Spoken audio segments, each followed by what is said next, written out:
നാട്ടുവിശേഷങ്ങളിലേക്ക് എല്ലാ മാന്യ പ്രേക്ഷകർക്കും സ്വാഗതം.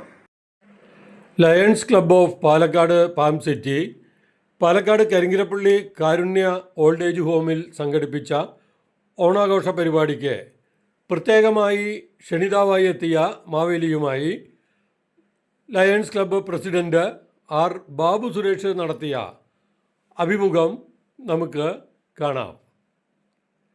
പഴയകാലത്തെ റോഡിൻ്റെ അവസ്ഥയും ഇപ്പോഴത്തെ റോഡിൻ്റെ അവസ്ഥയും റോഡ് അപകടങ്ങളെക്കുറിച്ചും മാവേലി വിശദമായി തന്നെ ചർച്ച ചെയ്തു. മാത്രമല്ല, ജനാധിപത്യം വന്നതോടെ കലുഷിതമായ രാഷ്ട്രീയ സംഭവങ്ങളും രാഷ്ട്രീയ ചർച്ചകളും മുൻനിർത്തി മാവേലി ഏറെ വാചാലനായി തന്നെ സംസാരിച്ചു.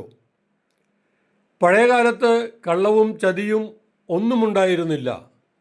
എന്നാൽ ഇപ്പോഴത്തെ രാഷ്ട്രീയത്തിൽ അതൊക്കെ തന്നെയാണ് ഉള്ളതെന്നും അദ്ദേഹം പറഞ്ഞു. ലയൺസ് ക്ലബ്ബ് പാം സിറ്റിയുടെ ഓണാഘോഷവുമായി ബന്ധപ്പെട്ട് ഞങ്ങൾ ക്ഷണിക്കപ്പെട്ട് മഹാബലി എത്തിയിട്ടുണ്ട്. അദ്ദേഹത്തോട് നമുക്ക് രണ്ട് വാക്ക് സംസാരിക്കാൻ ആഗ്രഹിക്കുന്നു.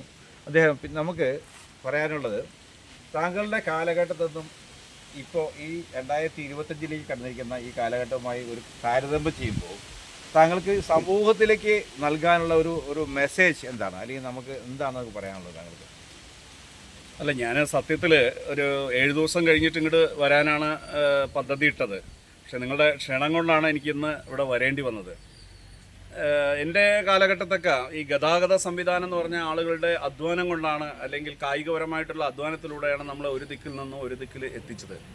ഇന്ന് സമൂഹം വല്ലാതെ മാറി യന്ത്രവൽകൃതമായി, ഇഷ്ടംപോലെ നിരത്തിലൂടെ ഇഷ്ടംപോലെ വാഹനങ്ങളൊക്കെ ഓടുന്നുണ്ട്.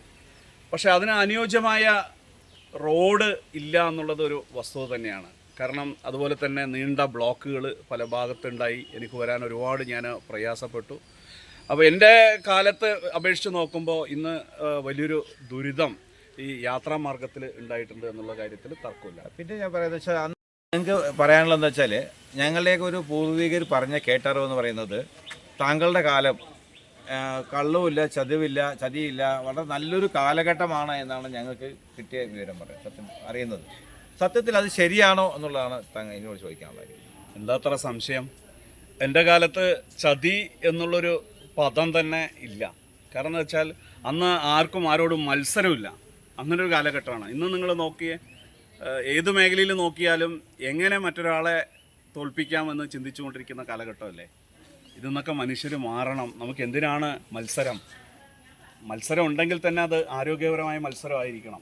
അല്ലാതെ ഒരാളെ തോൽപ്പിക്കാൻ വേണ്ടി ഒരിക്കലും മത്സരിക്കരുത് എന്നാണ് എനിക്ക് പറയാനുള്ളത്. വളരെ നല്ല സന്തോഷം. ഞങ്ങളെ സംബന്ധിച്ച് ഒരു മഹാബലിയെ കുറിച്ചുള്ള പഴയ പിക്ചറിൽ നിന്നും ഞങ്ങൾക്ക് മനസ്സിലാക്കുന്ന കുറേ കാര്യങ്ങളുണ്ടല്ലോ.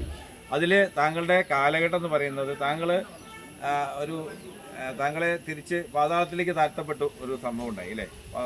താങ്കളുടെ ഒരു അസൂയ അതിന് വേണമെങ്കിൽ അങ്ങനെയാണോ അതിന് വിശേഷിച്ച്? ഞങ്ങളിപ്പോൾ പലപ്പോഴും പറയാം, രാഷ്ട്രീയക്കാരുടെ ഭാഷയിൽ പറയുകയാണെങ്കിൽ ഒരാൾ മന്ത്രിയായിരിക്കുമ്പോൾ അദ്ദേഹത്തെ ചവിട്ടി താഴ്ത്തിക്കൊണ്ട് വേറൊരു വരുന്നത് പോലെയാണോ താങ്കളുടെ കാലത്ത് ഉണ്ടായെന്നുള്ളതിനെക്കുറിച്ച് സംശയം. അതാണോ സത്യസന്ധമായ സത്യത്തിനെ മറയ്ക്കാൻ ഉള്ള സന്ദർഭം നടന്നതാണോ എന്നുള്ളതാണ് ഞങ്ങളുടെ ഒരു സംശയം. അല്ല, ഞാൻ അപ്പോഴേ സൂചിപ്പിച്ചിരുന്നല്ലോ. അതായത് അന്ന് കാലത്ത് ആർക്കും ആരോടും ഒരു പകയുണ്ടായിരുന്നില്ല.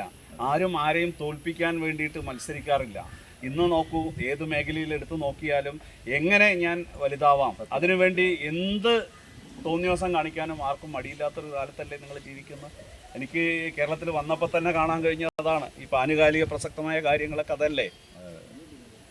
വളരെ നന്ദിയുണ്ട്. കാരണം നമുക്ക് വളരെ ചുരുങ്ങിയ സമയമാണെങ്കിലും അദ്ദേഹവുമായി നമുക്ക് ഒരു കാര്യങ്ങൾ പങ്കിടാനും അദ്ദേഹത്തിൻ്റെ പഴയ അറിവുകളൊക്കെ ശരി വയ്ക്കാനും ഞങ്ങൾക്ക് ഒരു അവസരം തന്നതിൽ വളരെ നന്ദിയുണ്ട്. അത് സന്തോഷം. വളരെ നന്ദി. ഓണാശംസകൾ.